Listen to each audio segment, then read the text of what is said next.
Bismillahirrahmanirrahim. Assalamualaikum warahmatullahi wabarakatuh. Alhamdulillahirabbil alamin. Alhamdulillah. Hadirin, sekarang kita masuk dalam pembahasan daripada sabda Nabi Muhammad SAW. An Abi Hurairah radhiyallahu anhu anin Nabi sallallahu alaihi wasallam. Dari Abu Hurairah radhiyallahu anhu, dari Nabi Muhammad sallallahu alaihi wasallam, beliau bersabda, as-salatu imaduddin. Salat ini tiang agama. Jadi agama ini ada tiangnya. Sebagaimana rumah ada tiang dan bangunan ada tiang, tiangnya ini adalah yang mengokohkan agama. Sebagaimana bangunan yang mengokohkannya adalah tiangnya. Gak ada tiang, gak kokoh, artinya gampang tercerabut. Jadi agama ini gampang tercerabut apabila tidak ada yang mengokohkannya. Dan pengokohan itu tiang ini adalah as-shalah. Al-qawamuddin kama annal umur qawamul bait wa fiha as-shalah. Dan di dalam salat ini ada asyratul khisal, ada 10 perkara.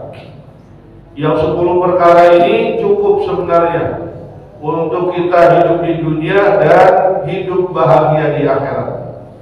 Jadi dengan sholat ini cukup bahagia di dunia dan bahagia akhirat. Mudah urusan kita di dunia dan mudah urusan kita nanti di akhirat. Dunia aja urusan kita banyak, apalagi nanti di akhirat huru hakanya lebih luar biasa. Di dalam Al-Quran dikatakan, ja'atir radifah tasbaruhal radifah. Datang itu hari kiamat, lalu diikuti lagi dengan kebangkitan. Jadi kebangkitan ini orang semua sibuk masing-masing. Jadi urusannya masing-masing. Kalau sekarang kita masih bisa tolong-menolong. Kita nggak punya duit, bisa pinjam. Kita punya urusan anak nikah, bantuin semua, satu jamaah masjid. Ada yang kebesaran, datang semuanya, masih bisa tolong-menolong. Tapi kalau di akhirat nggak ada yang bisa menolong lagi kecuali amal-amal ibadah kita yang kita lakukan di dunia. Di antaranya as-sholat, sholat yang kita lakukan. Yang pertama, sholat itu zainul wajahi, hiasan wajah. Jadi kalau orang yang sholat sebenarnya cukup untuk wajahnya itu bercahaya, cerah. Kalau bahasa anak sekarang glowing. Itu zaman wajahnya glowing semua. Amin. Jadi nggak harus ada skincare itu dari dulu itu sholat, wudhu. Jadi sebenarnya ini wajah kita atau kulit kita itu butuhnya cuma 2. Yang pertama sabun yang bagus, yang kedua pelembab. Jadi yang skincare macam-macam itu harganya sampai jutaan, ya nggak perlu. Kita ini umat Islam sebenarnya cuma 2, mandi yang benar dan juga selalu dibasahi dengan wudu. Nah, pelembab itu wudu. Pelembab itu wudu. Kita habis hari mandi, habis itu wudu. Nanti batal wudu lagi, batal wudu lagi. Ini hiasan wajah. Orang yang sering kena wudu, insya Allah wajahnya berseri-seri. Amin. Wajahnya bercahaya. Wajahnya itu dihiasi. Makanya orang-orang dulu kita lihat udah tua, tapi tetap aja bersih wajahnya. Sekarang belum tua, udah kotor wajahnya. Karena banyak itu, banyak apa? Banyak merkuri, banyak kimia yang kena ke wajahnya. Ini yang sekarang yang anak-anak, kalau bapak udah CB mah udah gak kena ituan, gak kena skincare. Zainul wajah, jadi hiasan wajah. wa nurul qalbi, cahaya hati kita. Ini cahaya atau hati itu ada cahaya. Cahaya ini nanti akan menerima hidayah, taufik dan kemudahan hidayah ibadah kepada Allah Subhanahu wa Ta'ala. Makanya dikatakan dalam syair Imam Syafi'i itu, beliau bertanya kepada gurunya Imam Waqi, sakautu ila waqi'in su'ahidri, wahai Imam Waqi, aku mengadukan aku sulit menghafal. Padahal Imam Syafi'i umur 7 tahun hafal Quran, tapi masih ngadu susah hafal. Kita anaba gak hafal-hafal. Anaba gak hafal-hafal, kita merasa diri paling hafalnya manusia dari dia. Ini Imam Syafi'i 7 tahun hafal Quran, 9 tahun hafal ribuan, bahkan ratusan ribu hadis. Umur 15 tahun udah mulai mengajar di kota Mekah, di Mekah, Madinah, dia mufti. 15 tahun, kita umur 50 tahun masih main layangan.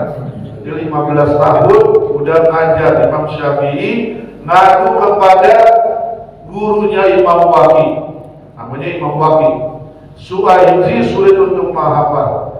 Lalu kata Imam Waqi mengatakan, fa'arsyadani ila tarkil ma'asi, fa innal ilma nurun wa nurullahi la yuhdalil asi. Lalu kata Imam Waqi untuk meninggalkan maksiat. Jadi maksiat-maksiat ini yang dilakukan oleh panca indera kita, mata, mulut, hidung, telinga, itu ada 4. Di dalam wajah kita ada 4, mata, hidung, mulut, telinga, itu panca indera. Lalu ada juga kulit. Kulit ini merasakan, menyentuh dan sebagainya. Ini semua panca indera yang diberikan oleh Allah Subhanahu wa Ta'ala. Tarkil maksiat, meninggalkan maksiat, fa innal ilma nur, karena ilmu itu cahaya. Wa nurullah la yuhdalil asi, dan cahaya Allah tidak akan menerima bagi orang yang bermaksiat. Jadi maksiat itu hatinya nanti akan tertutup, sulit menerima cahaya, menerima hidayah, menerima nasihat. Ini di antara cahayanya hati kita adalah sholat. Jadi sholat itu menghapus segala dosa sehingga masuk cahaya, sehingga mudah mendapatkan hidayah dan taufik dari Allah Subhanahu. Panca indera tadi ada berapa? Ada 5. 5 waktu itu menghapus segala dosa kita. Subuh, zuhur, asar, maghrib, isya, itu setiap kita lakukan, dosa-dosa panca indera kita itu akan dihapus oleh Allah Subhanahu wa Ta'ala. Bahkan sebelumnya wudu itu juga, itu yang dibasuh panca indera, yang dibasuh. Kayak wajah kita, ada mata, ada mulut, ada hidung, ada telinga, dibasuh terus agar hilang dosa-dosa yang ada di dalam panca indera kita dan hati kita, sehingga bercahaya, mudah untuk kita mengerjakan apa yang diperintahkan oleh Allah Subhanahu wa Ta'ala. Hadirin, sebelum saya lanjutkan, makanya Imam Hanafi itu dulu dikasih Allah kasyaf. Kasyaf itu bisa melihat apa yang tidak bisa dilihat oleh manusia yang lainnya. Di antara kasyafnya itu dalam hadis Nabi, setiap kita wudu, rontoklah dosa-dosa yang dilakukan oleh anggota badan kita bersama tetesan air wudu. Imam Hanafi lihat ada orang wudu, lalu setelah dia wudu bertobatlah dari maksiat judi, dosa judi. Lalu ada lagi wudu lagi, bertobatlah dari dosa minum minuman keras. Lalu ada lagi yang wudu, kata Imam Hanafi, bertaubatlah dari dosa bohongin orang mulu, nipu-nipu. Lalu bertaubatlah dari dosa mendurhakai orang tua. Muridnya bertanya, ya Imam Syafi'i, kau selalu bilang dengan taubat yang beda-beda. Emang semuanya dosanya beda-beda? Iya, dari mana Tuan Guru tahu? Dari tetesan air wudunya. Ketika dia ahli maksiat judi, itu keluar itu semua dosa-dosanya. Bentuknya gimana kita nggak ada yang tahu. Jamaah kalau tahu mungkin pingsan kali.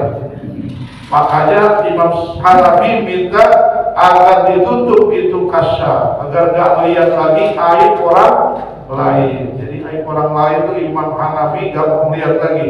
Ya Allah, kita alhamdulillah nggak melihat aib orang lain dari bekas wudu kita. Karena jangan-jangan kita melihat wudu kita sendiri, itu keluar tuh, ada cacing, ada ular mungkin, ada monyet gitu kan, dan lain sebagainya, macam-macam. Dari mulut kita kumur-kumur, kita keluarin dosa semua tuh. Ternyata dosa bangkai yang kita keluarin dari sebab wudu kita. Karena dosa dan pahala ini semua nanti akan dibalas di akhirat. Di dunia Allah memberikan informasi atau keterangan dari Al-Quran dan Nabi utusan Allah Subhanahu wa Ta'ala. Jadi cukup manusia itu diberikan akal, maka mereka menerima, maka nanti mereka akan dibanggakan di hadapan malaikatnya Allah Subhanahu wa Ta'ala. Rawahu annahu sallallahu alaihi wasallam salatul rajuli nurun fi qalbihi faman syaa minkum falyunawwir qalbah. Salat seorang itu adalah cahaya di hatinya. Jadi kita dapat cahaya, kita nggak lihat aja cahayanya.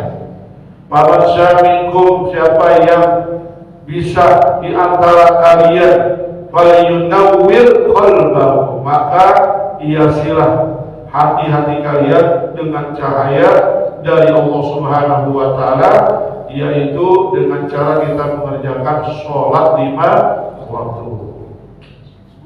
Rawahu Dailami. Warahatul badan, istirahatnya badan kita. Jadi badan ini perlu istirahat.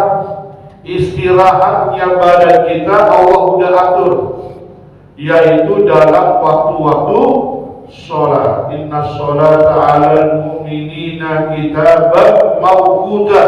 Sesungguhnya sholat ini telah ditetapkan waktunya oleh Allah Subhanahu wa Ta'ala. Jadi ketika kita lagi enak-enaknya tidur, kita dipaksa bangun untuk sholat. Dan sholat ini istirahatnya badan. Ketika kita habis kerja lelah siang hari, lalu datang waktu zuhur, kita istirahat. Kita cuci tangan kita basuh wajah kita menghadap kepada Allah Subhanahu wa Ta'ala. Wah, itu luar biasa. Makanya hebatnya nih umat Islam itu amalannya adalah intizarul faraid ilal faraidul ukhra. Menunggu dari satu yang fardu ke fardu yang lain. Kita di sekarang nih, habis sholat subuh kita ngaji. Nanti habis ngaji ngapain terus? Kita tunggu sholat zuhur. Nah, di sela-sela sholat zuhur ada yang mancing, ada yang main sepeda, ada yang ngobrol, ada yang ngopi, betul gak? Cuma tugas kita sebenarnya nunggu sholat zuhur. Jadi makanya jamaah setelah ini nanti kita nunggu sholat zuhur. Nanti kegiatan kita masing-masing. Ada yang begini, ada yang bawa besan.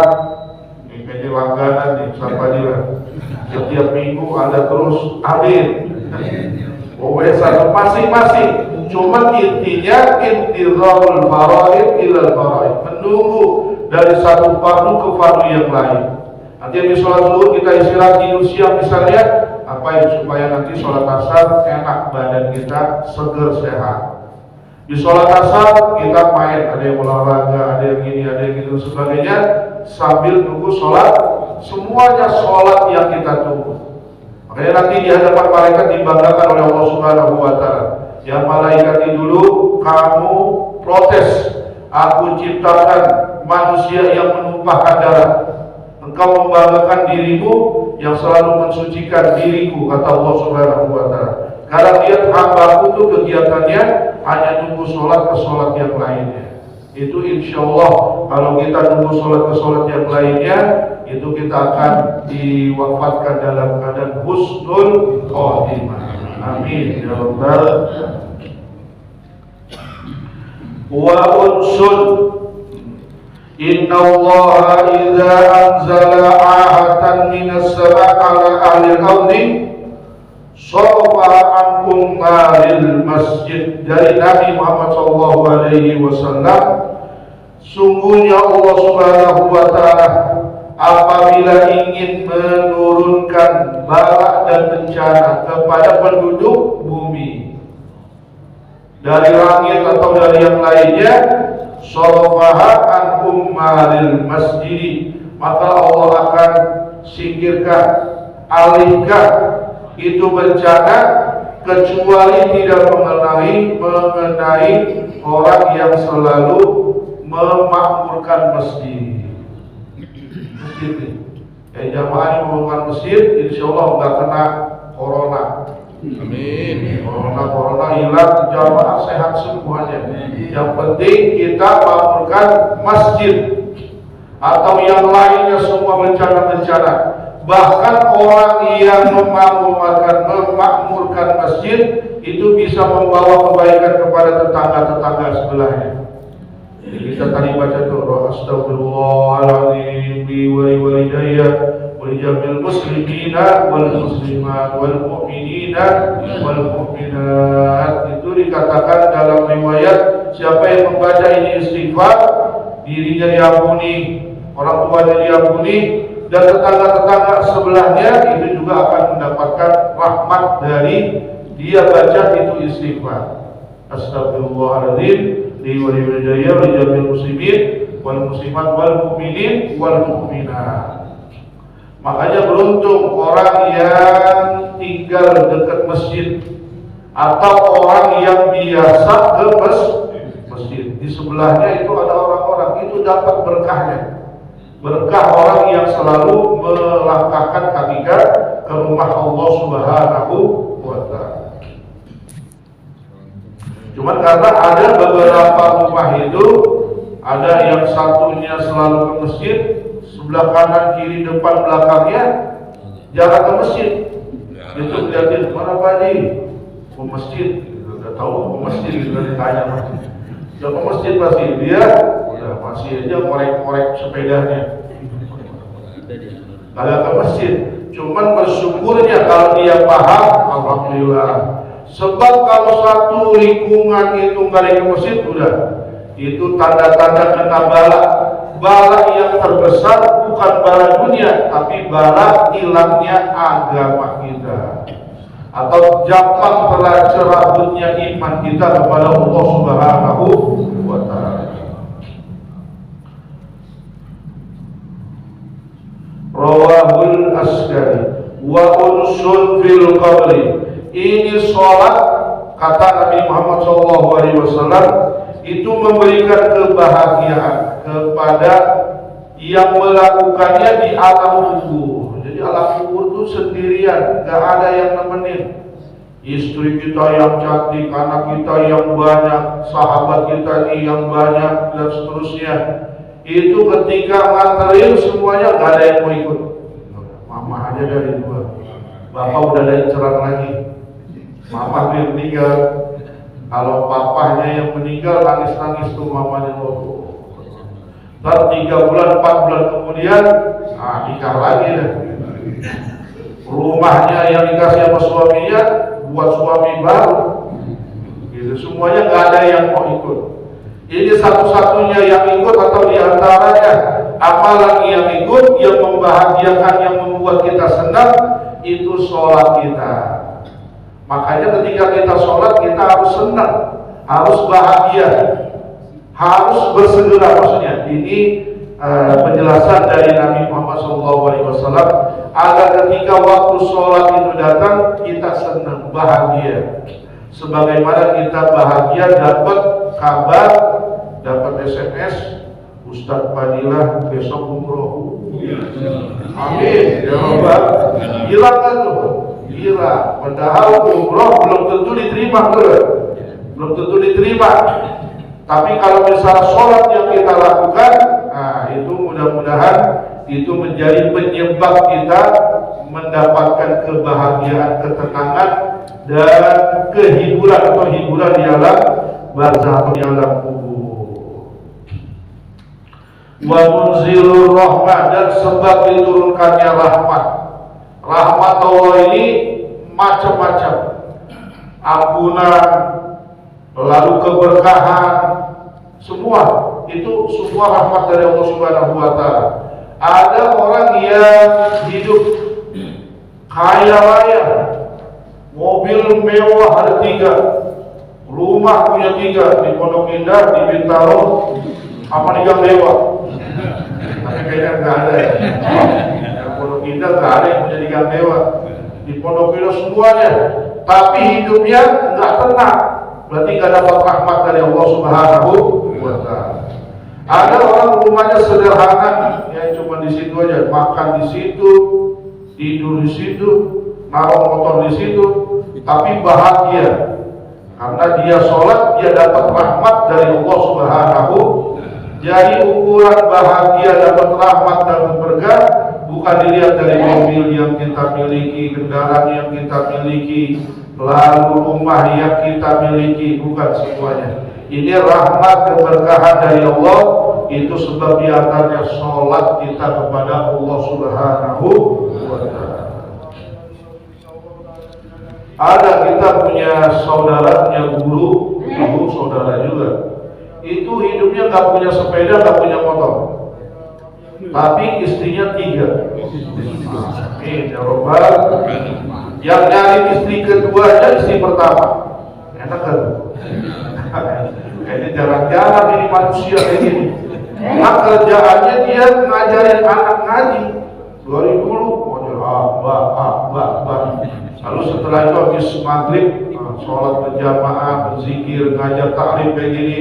Lalu habis itu setelah sholat isya biasa ada yang tahlil. Istrinya 3. Yang ketiganya dicari nama istri pertama dan istri kedua. Istri pertamanya karena sakit gula gitu. Udah bapak, saya udah gak begini-gini, ya dicari dari istri kedua. Itu orang tahu semuanya, berkatnya dikasih 6.